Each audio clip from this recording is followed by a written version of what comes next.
Hi, Moses Flores from Wing Chun Kung Fu Institute here with our December technique of the month. I've had some questions on what we do against different takedowns. I've only learned a few takedowns that are decently common, so I'm going to do my best to offer what I think would be a Wing Chun idea on how to handle these sort of things here. I'm going to offer two ideas. So, the way most takedowns end up working, okay, when some sort of ground fighter, submission fighter, jiu-jitsu or MMA, judo, whenever they usually want to take you down, a lot of times one takedown is that they need to get their head to the hips, wrap you up, take you down. You see this usually like in a slam or something, or they're just fall on top of you and get into a mount, okay?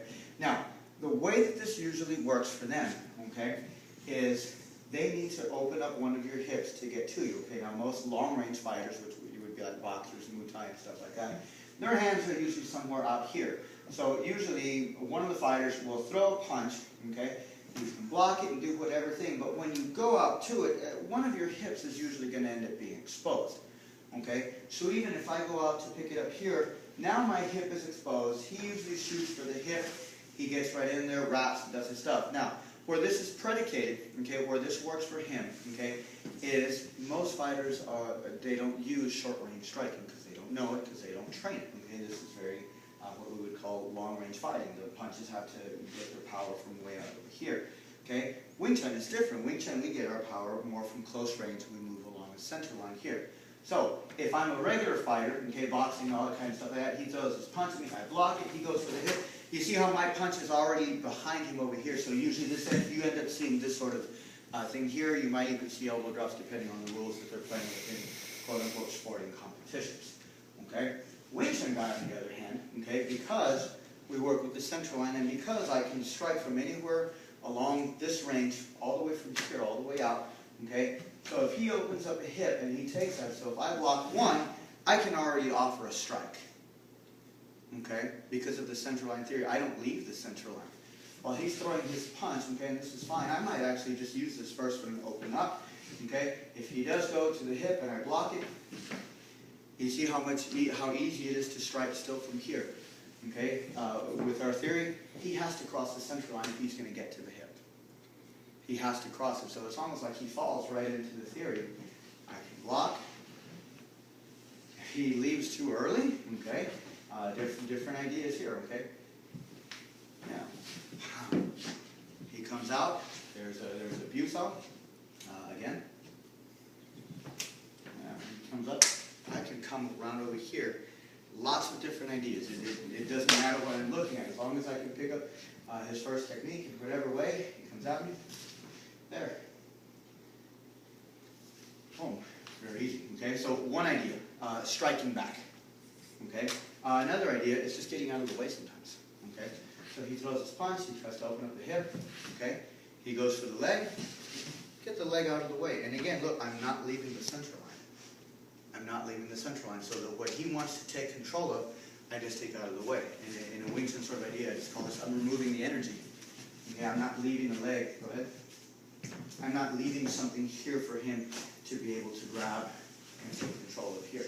I take this out of the way. This is what he wants. And even if he gets a little bit more aggressive, and I say he doesn't stop coming for the leg, I just keep pulling it away. Okay, and you can keep. Another striking idea, okay? Because Wing Chun it's not combat sports, so we don't follow MMA rules, okay? I'm looking to strike as soon as I can, okay? So he comes in, right away, shoot, I might get him right there. He's got to come across the center line. There's take from the wooden dummy, okay? I don't know, what else? Let's see what we got. Oh, he comes in, there, right down the center line, okay? Again.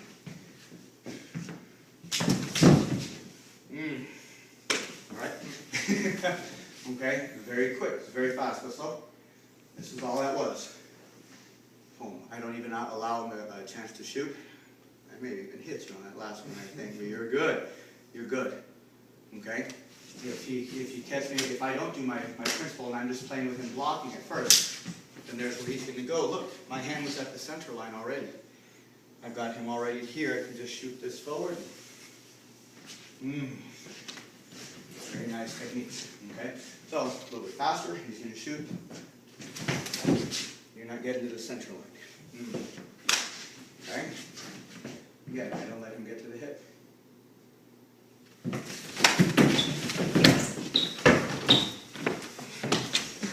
And there we go. Good. All right. So that is, those are just a few ideas. You have to be able to, of course, I don't want anybody to get the wrong idea, you need to be able to adapt and flow. When he changes, I need to be able to change with him. So I don't want to be stuck on, you know, if I go here and he crowds me a bit and I don't get the hit, I need to be able to change. How can I express the center line principle from here now? There's my gun. Do these, get closer. Now I start to open up the center line again. Keep control. If he blocks, you need to be able to change. As long as you're able to flow and not reset, you pretty much get the idea. So that is our December technique of the month. Hope you enjoyed. Thanks.